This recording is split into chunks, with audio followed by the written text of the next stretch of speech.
yang pada kesempatan kali ini kami akan membedah sebuah laporan keuangan nazir wakaf dari sebuah lembaga yaitu Dompet Wakaf. Saya sendiri Miftah Hayati dengan NIM 34230002. Dan saya ada Tugusti Vanessa NIM 342302. Saya Syifa Ulashada dengan NIM 34230027. Saya Syara Pratiwi dengan NIM 34230028. Dan saya yang terakhir, Rizky Adimadawang dengan NIM 34230031. Nah, ayo kita bedah sama-sama. Ayo. Dompet Wakaf merupakan salah satu lembaga filantropi Islam dan kemanusiaan yang bergerak dalam pengelolaan dana zakat, infak, sedekah dan tentunya wakaf Indonesia. Lembaga ini dibentuk ataupun didirikan pada tanggal 2 Juli 1993 yang diprakarsai oleh para jurnalis harian Republika. Nah, dalam konteks wakaf, lembaga Dompet Wakaf ini berperan sebagai nazir yang nanti akan mengelola maupun mengembangkan dan menyalurkan dari dana wakaf yang terkumpul, yang mana nanti manfaatnya akan dapat dirasakan oleh umat secara berkelanjutan.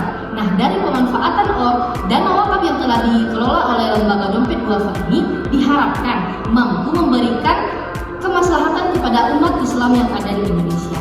Nah, pada episode kali ini kita akan membedah laporan keuangan wakaf dari Nazir Dompet Wakaf, yang mana nanti kita akan mengaitkan juga terhadap transparansi lembaga wakaf, pengelolaan akuntansi berdasarkan PSAK 112. Mungkin akan dibedah oleh rekan saya yang lain. Mari sama-sama kita saksikan.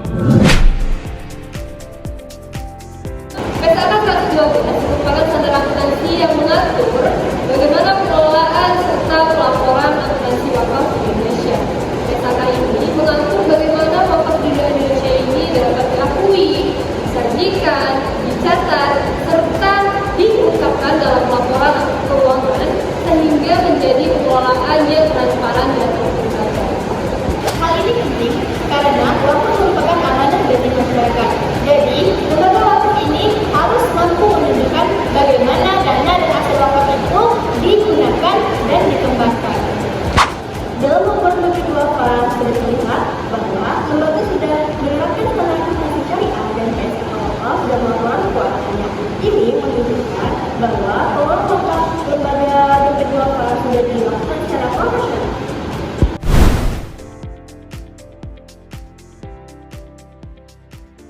Kita sudah ketahui nih laporan komposisi keuangannya dari Nazir Wakaf Yayasan Dompet Wakaf Republika. Nah, dari laporan posisi keuangannya apa sih menarik dari sini semua? Kalau aku yang menarik pada laporan posisi keuangan kali ini terletak pada jumlah asetnya nih. Pada jumlah aset tahun 2024 yaitu sekitar 244 miliar. Nah, sedangkan pada tahun 2023 itu sekitar sejumlah 233 miliar ini. Nah, kan di sini kita tahu nih mengalami kenaikan sehingga masyarakat itu lebih percaya nih untuk berwakaf kepada lembaga-lembaga yang berwenang gitu.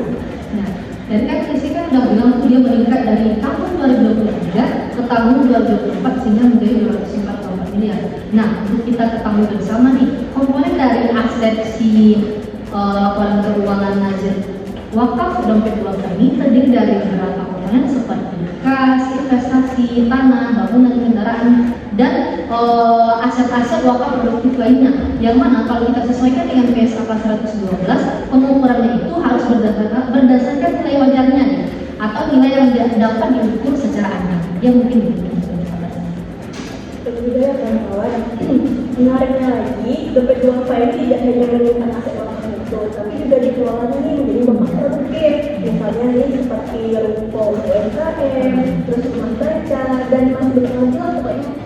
Nah, setelah kita dengar paparan-paparan dari saudara Rizky, saudari Nika, dan saudari Anda tadi, dapat kita simpulkan bahwa wakaf tersebut mengalami perubahan yang paradigma. Dulu wakaf ini hanya identik pada masjid, kuburan. Nah, sekarang wakaf ini sudah berkembang menjadi instrumen ekonomi atau perubahan sosial. Berarti dia memang tidak berfokus pada tempat ibadah aja ya, kan? Ya, berarti itu kan itu menunjukkan inovasi dari wakaf produktif ya, yang mana mungkin kalau di masa sekarang itu memang dia menekankan mungkin itu pengembangan ekonomi gitu ya, seperti tadi ada UMKM ya, dan juga mungkin greenhouse rumah baca dan sektor-sektor lain yang lebih bisa dijangkau dengan kebermanfaatan dari sebuah wakaf produktif itu. Nah, jadi gini Pak, setelah kita dengar penjelasan tadi, nah laporan proses keuangan ini terlihat naik meningkat itu karena dompet wakaf ini mengikuti PSAK 112. Begitu, cukup menarik ya semuanya dari laporan proses keuangannya yang menunjukkan PSAK 112 ini terutama ini terkait dengan wakaf. Dan di sini terkait juga dengan nazir wakaf yayasan dan pemerintah Republika yang sudah tertera pada lampiran di sini. Nah, juga secara tidak langsung ya, karena ada peningkatan aset nih dari dua tahun berbeda, kan itu juga menunjukkan bahwasanya dari setiap tahun itu si nazir wakaf yayasan dompet duafa Republika ini dia semakin mampu nih untuk mengumpulkan atau menghimpun dana wakaf dari masyarakat, yang mana juga menandakan berarti perhatian masyarakat Indonesia terhadap wakaf ini kan sudah meningkat gitu ya. Berarti memang sangat menarik sekali untuk kita bahas ataupun kita bedah dari laporan si nazir wakaf ini, sehingga kita tahu nih kira-kira perkembangan dan kepercayaan masyarakat terhadap pemberdayaan wakaf ini seperti apa. Mungkin seperti itu ya. Oke, baik. Cukup menarik ya rekan semuanya atas pendapat yang telah diberikan. Nah, jadi itu rekan semuanya untuk masalah laporan posisi keuangan dari nazir wakaf yayasan dompet duafa ini. Mungkin saya ucapkan terima kasih ya kepada rekan semuanya. Mungkin kita bisa lanjut ke segmen berikutnya ya, Siapa? Mungkin kita lanjutkan ke segmen berikutnya. Terima Terima kasih. kasih. Nah, sekarang kita masuk ke segmen ketiga nih. Aku mau nanya-nanya nih, untuk segmen ketiga ini bagaimana sih pengembangan wakaf produktif akan dicatat dalam PSAK 112 nih? Kepada rekan-rekan mohon untuk dijawab ya. Oke. Nah, dalam PSAK 112 itu aset wakaf dicatat apabila aset tersebut sudah diterima nih. Nah, sedangkan jika dia berbentuk uang itu dicatat sejumlah besar uang yang diterima itu. Sedangkan aset lengkap itu dicatat ketika sesuai dengan nilai wajarnya di masa sekarang. Nah, contohnya juga nih, ingatkan kita ini sebagai wakif ya, yang mewakafkan misalnya sebuah ruko tadi ada, nah kan tadi ada menentukan ruko yang 5M. Nah, ketika UMKM ini menghasilkan pendapatan menentukan, nanti kan ada pendapatan dari hasil pengelolaan wakaf kan, nah itu juga harus dicatat sebagai hasil dari pengembangan pengelolaan wakaf, itu nanti akan dilampirkan di laporan rincian aset wakaf gitu. Nah, teman-teman, di laporan keuangan ini juga ada terdapat perbedaan nih di wakaf produktifnya. Pada tahun 2004 itu ada sebesar 6 miliar, sedangkan di tahun 2023 itu ada 1 miliar. Jadi adanya peningkatan dari wakaf produktif ini. Nah, mungkin ada beberapa faktor dari peningkatan wakaf produktif ini. Yang salah satunya itu adalah misalnya nazirnya yang mengelola wakaf produktifnya itu secara baik gitu, atau pandai dia dalam mencari proyek untuk Mencari wakif. ya, mencari wakifnya gitu. Nah, dan juga dengan adanya laporan keuangan yang ada peningkatan itu di wakaf produktifnya itu, dan bisa wakifnya itu semakin banyak yang mau menitipkan wakifnya itu ke nazirnya itu atau ke dompet apa ini yang jelas seperti itu. Nah, dari tadi kan ada tuh wakaf produktifnya itu meningkat sebesar tadi 6,6 miliar. Nah, artinya dari itu tuh pengelolaan aset wakaf tersebut itu dilakukan secara produktif gitu kan, dan berhasil meningkatkan ada manfaat produktifnya itu meningkat lebih besar bagi masyarakat. Jadi yang peningkatan tersebut itu dapatlah dimanfaatnya itu bagi masyarakat gitu. Oke. Mungkin ini yang dapat dari rekan semuanya tentang pengembangan wakaf produktif ya yang akan dicatat dalam PSAK 112. Mungkin saya ucapkan terima kasih kepada rekan semuanya yang telah menjawab tentang pengembangan aset wakaf produktif gitu. Mungkin kita akan lanjut ke segmen berikutnya.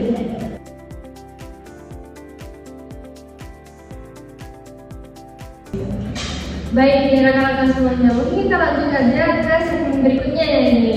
Nah, untuk segmen berikutnya, aku nanya nih, nah di sini kan tidak hanya wakaf permanen saja, di sini laporan keuangannya juga ada tertera wakaf temporer gitu. Nah, dari sini apa sih maksudnya dari wakaf temporer ini? Oke, mungkin ini hanya sekedar informasi dari yang saya ketahui ya teman-teman. Untuk wakaf temporer ini adalah salah satu jenis wakaf yang pembayar itu berdasarkan jangka waktu tertentu dan juga disesuaikan dengan akad yang dia menangkan. Jadi nanti dia akan sesuai dengan kira-kira dia memakai akad yang mana gitu. Nah, contohnya kalau di yayasan dompet duafa ini salah satu wakaf temporer jangka panjang itu dia melakukan kerjasama dengan salah satu bank syariah yaitu CIMB Niaga Syariah. Itulah contohnya kalau yang di dompet duafa ini gitu. Nah, for informasi juga nih, dana wakaf temporer itu digunakan juga untuk pembangunan pondok pesantren. Kalau nggak salah nama pondok pesantren itu Gerindo, dan juga dana wakaf ini digunakan untuk pembelian ventilator bagi rumah sakit nih teman-teman semua. Nah, jadi begitu. Kalau nggak salah wakaf temporer ini terletaknya pada utilitas jangka panjang kan? Oh ya, tadi kan saudara Rizky sudah jelasin nih kegunaan dari wakaf temporer tadi. Nah, hal itu menunjukkan bahwa wakaf ini dalam era sekarang ini, wakaf ini tidak berupa tanah lagi, bisa juga berupa uang, suku, saham, ataupun juga deposito. Nah, apa yang sudah dilakukan oleh saudari Anda tadi itu termasuk inovasi. Nah, inovasi tersebut ini membuat generasi muda lebih mudah ikut berwakaf karena nominalnya atau lebih terjangkau lah gitu dari sistem yang lainnya.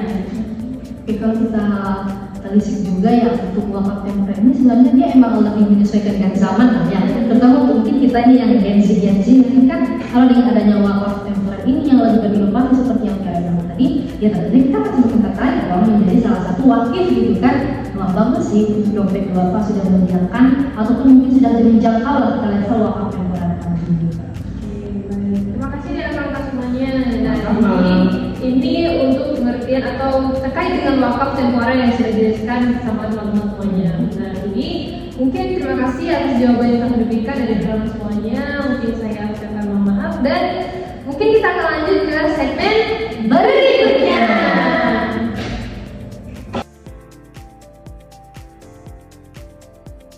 Nah, baik. Mungkin kita lanjut ke segmen berikutnya nih.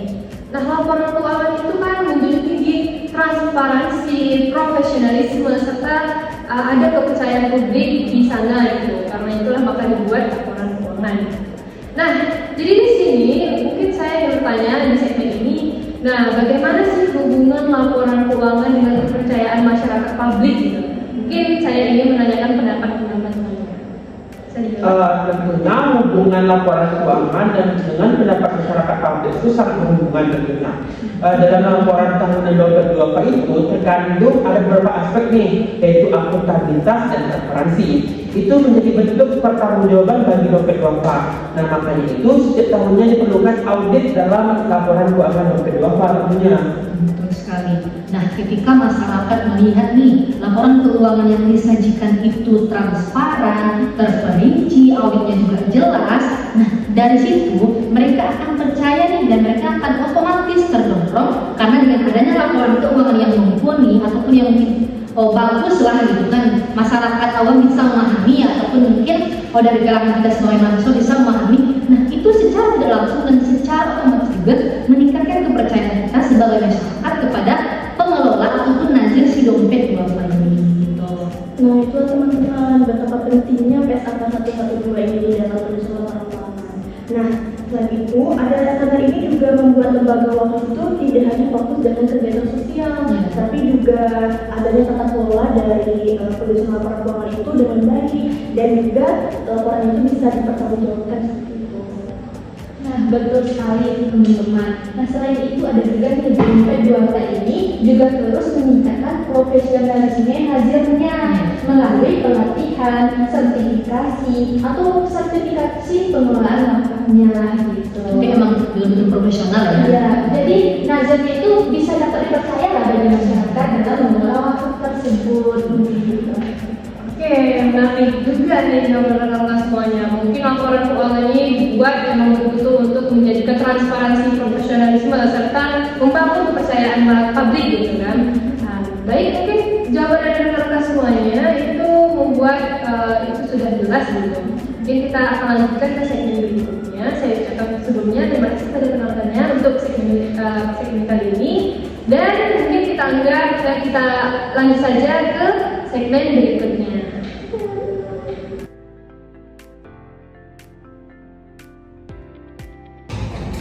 Oke, baik ya rekan-rekan. Mungkin kita lanjut saja ke segmen berikutnya.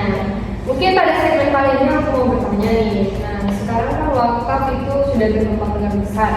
Ketika wakaf itu berkembang dengan besar, maka di situ ada tantangan juga di dalamnya. Nah, sini aku mau bertanya nih kepada rekan semuanya, apa saja sih tantangan dari pengelolaan wakaf ini walaupun sudah berkembang besar?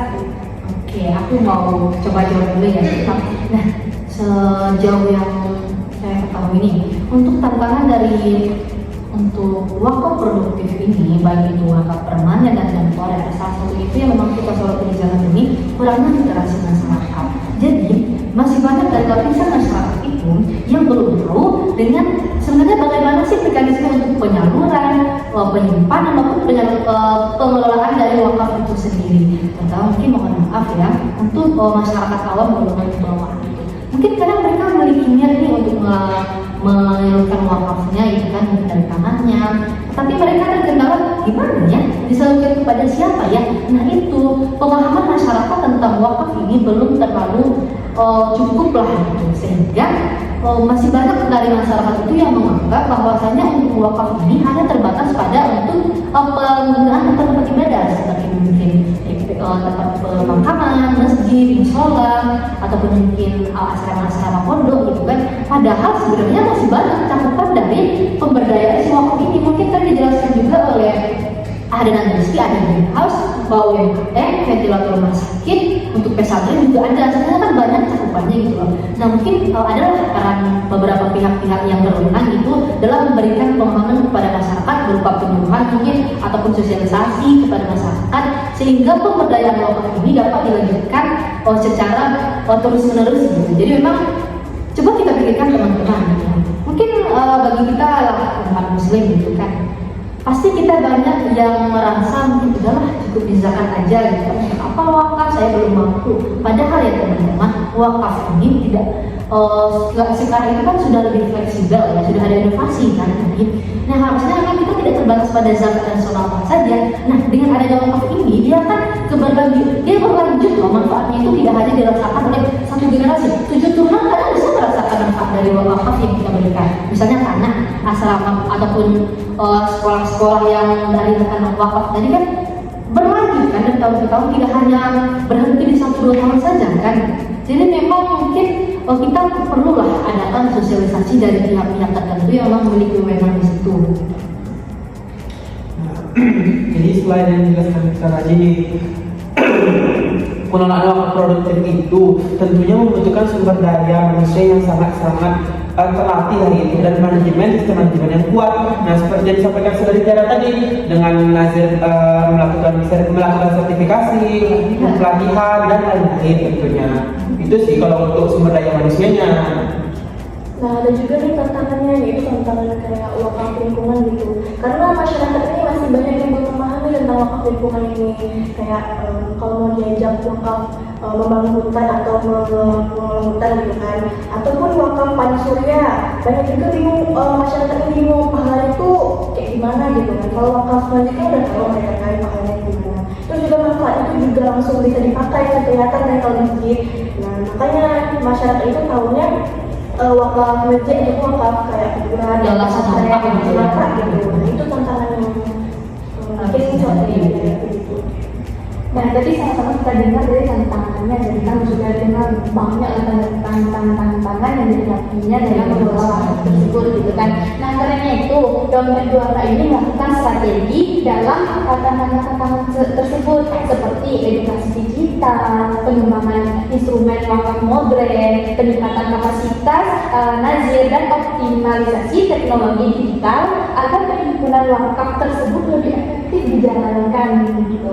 Digitalisasi ya. Oke, jadi penyampaian rekan-rekan nih, di sini mungkin cukup banyak ya tantangan yang dihadapi ketika pengelolaan wakaf nih. Pastinya di setiap tantangan itu pasti ada solusi juga yang diberikan ya, termasuk dengan pemahaman masyarakat dan masyarakat pabrik gitu.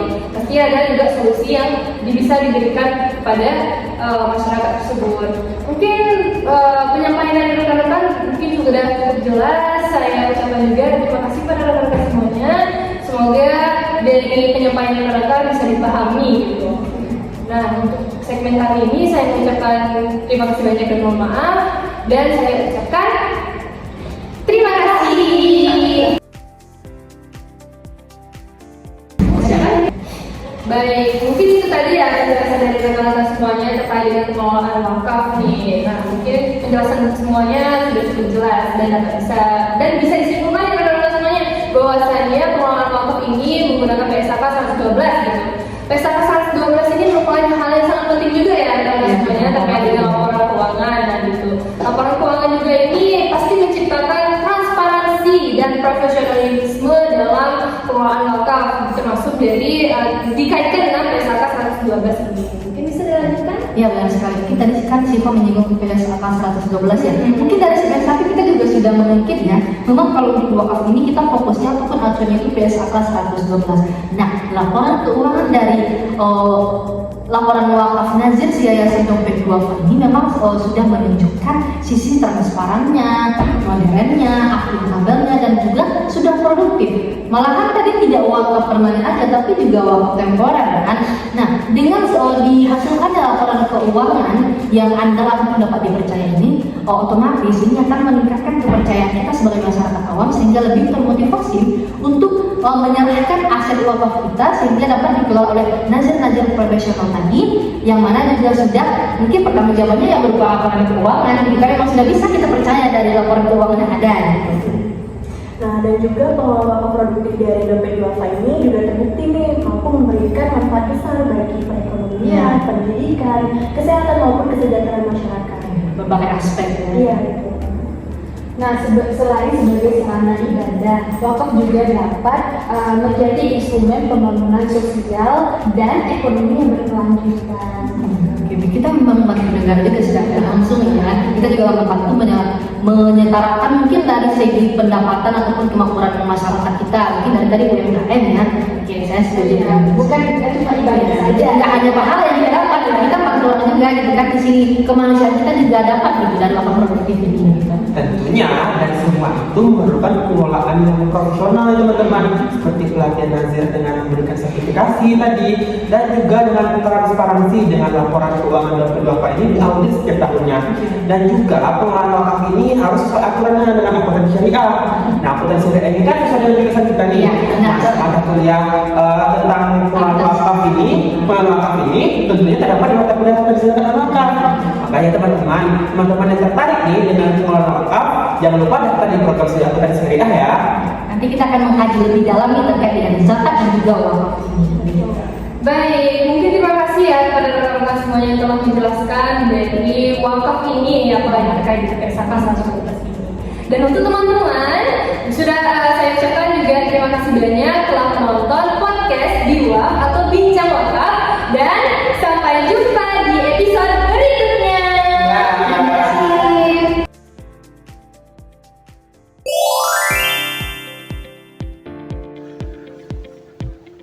Baik, saya akan menjelaskan bagaimana pengakuan dan pencatatan aset wakaf sesuai dengan PSAK 112.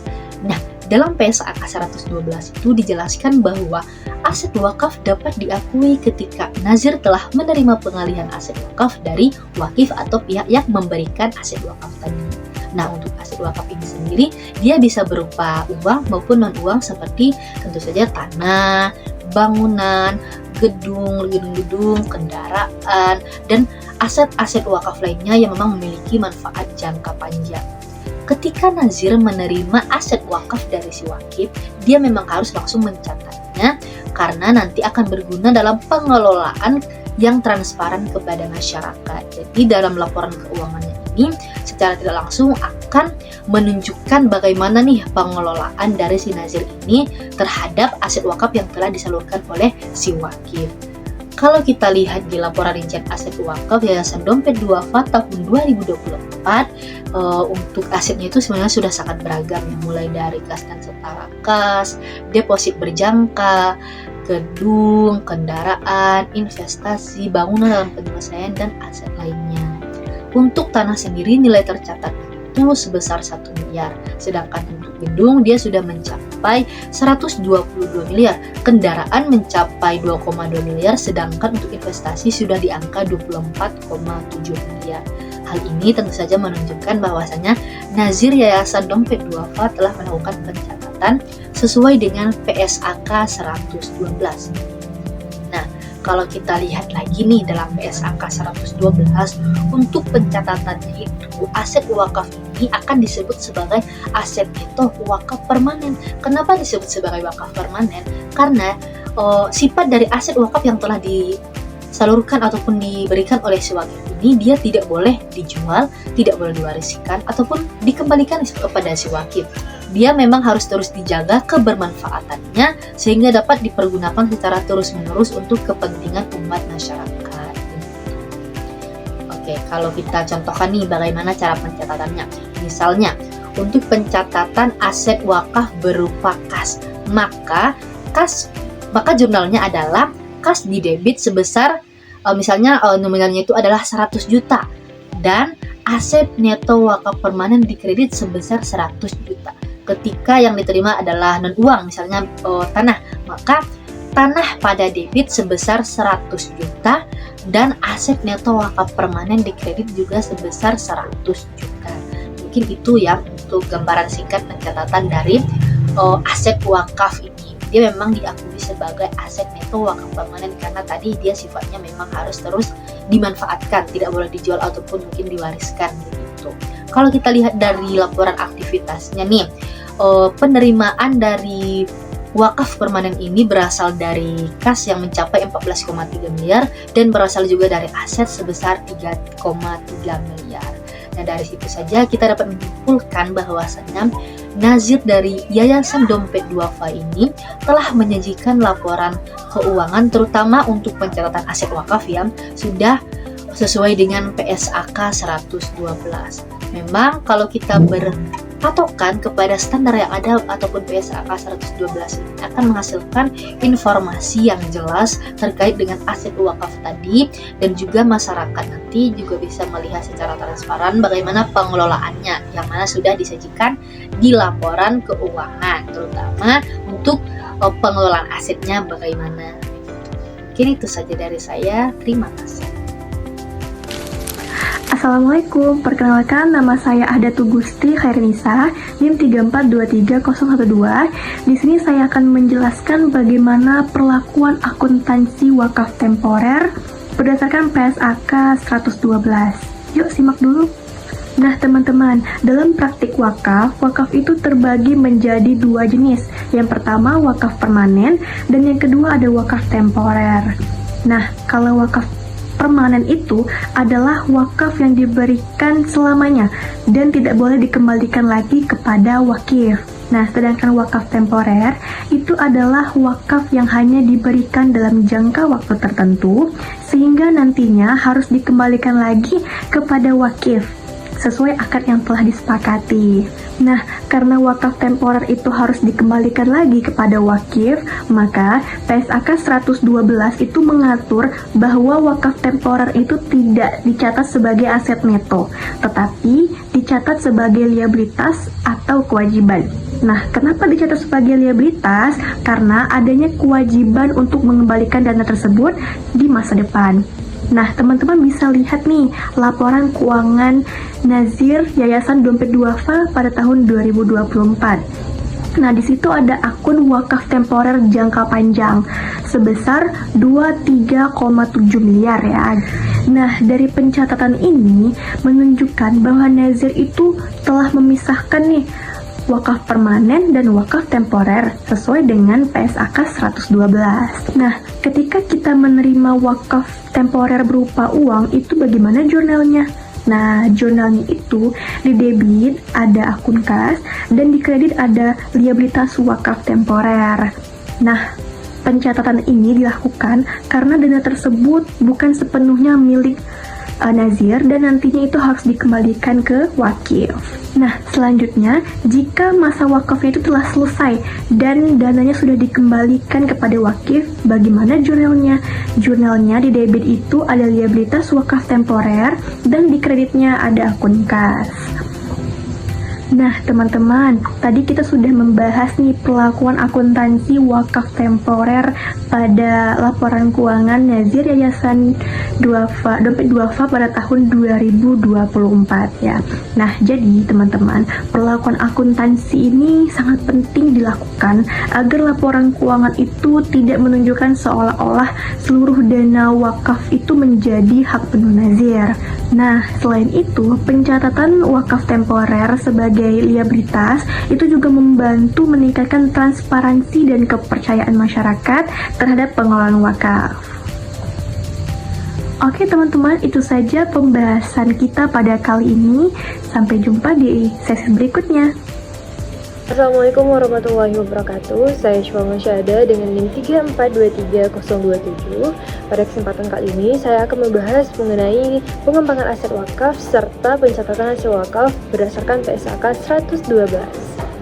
Nah, dalam PSAK 112 ini dijelaskan bahwasannya aset wakaf itu dapat dikelola dan dikembangkan agar menghasilkan manfaat ekonomi maupun sosial yang lebih besar bagi masyarakat. Jadi, aset wakaf itu tidak hanya disimpan, tetapi juga dimanfaatkan secara produktif sesuai dengan prinsip syariah.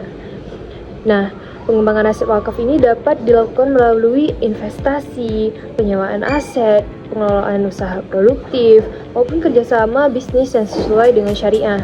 Dengan adanya pengembangan usaha produktif itu atau pengembangan tersebut, hasil wakaf ini dapat digunakan untuk membantu berbagai kegiatan sosial dan kesejahteraan masyarakat. Namun pada laporan aktivitas Yayasan Dompet Duafa pada tahun 2024 terlihat bahwasannya hasil pengembangan wakaf berupa bagi hasil mencapai sekitar 6,6 miliar. Hal ini menunjukkan bahwasannya aset wakaf ini mampu memberikan manfaat ekonomi yang cukup besar dan dapat dikelola dengan baik. Nah, ketika hasil pengembangan wakaf itu diterima, maka pencatatannya itu adalah yang ada di debit itu adalah kas sekitar 10 juta, sedangkan kreditnya itu ada pendapatan pengembangan wakaf sekitar 10 juta. Namun pendapatan tersebut kemudian dapat digunakan untuk kegiatan sosial, pendidikan, kesehatan, serta kegiatan ekonomi masyarakat sesuai dengan tujuan wakaf. Namun, dalam proses pengelolaan wakaf juga terdapat beban pengembangan dan pengelolaan aset wakaf. Dan pada laporan aktivitas tahun 2024 tercatat beban pengembangan dan pengelolaannya sebesar 1,2 miliar. Nah, untuk jurnal pencatatannya itu di debit ada beban pengelolaan wakaf itu sekitar 5 juta, dan sedangkan di kreditnya itu ada kas yaitu sekitar juga 5 juta. Nah, selain itu dalam PSAK 112 dijelaskan bahwasannya nazir ini diperbolehkan memperoleh bagian dari hasil pengembangan wakaf sebagai imbal jasa pengelolaan. Dan hal ini dilakukan sebagai bentuk penghargaan atas tugas nazir dalam pengelola dan menjaga aset wakaf agar tetap produktif. Nah, pada laporan aktivitas juga terdapat bagian nazir atas hasil pengembangan wakaf sebesar 588 juta. Dan hal ini juga menunjukkan bahwasannya Yayasan Dompet Duafa ini telah menerapkan pencatatan hasil pengembangan wakaf dan bagian nazir sesuai dengan PSAK 112. Mungkin sekian pembahasan dari saya. Saya Syufa Masyada mengucapkan wabillahi taufiq wal hidayah. Wassalamualaikum warahmatullahi wabarakatuh. Baik, pada bagian ini saya akan membahas mengenai penyusutan dan pengukuran aset wakaf. Dalam PSAK 112 dijelaskan bahwa aset wakaf tetap seperti bangunan, kendaraan, dan inventaris kantor itu harus disusutkan sesuai dengan umur manfaatnya. Penyusutan dilakukan agar nilai aset yang disajikan dalam laporan keuangan mencerminkan kondisi yang sebenarnya. Pada laporan aktivitas Yayasan Dompet Duafa tersebut pada tahun 2024 tercatat beban penyusutan aset tetap sebesar 10,8 miliar.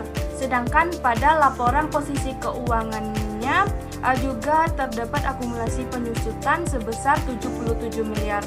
Hal ini menunjukkan bahwa nazir telah memastikan penyusutan aset sesuai dengan PSAK 112.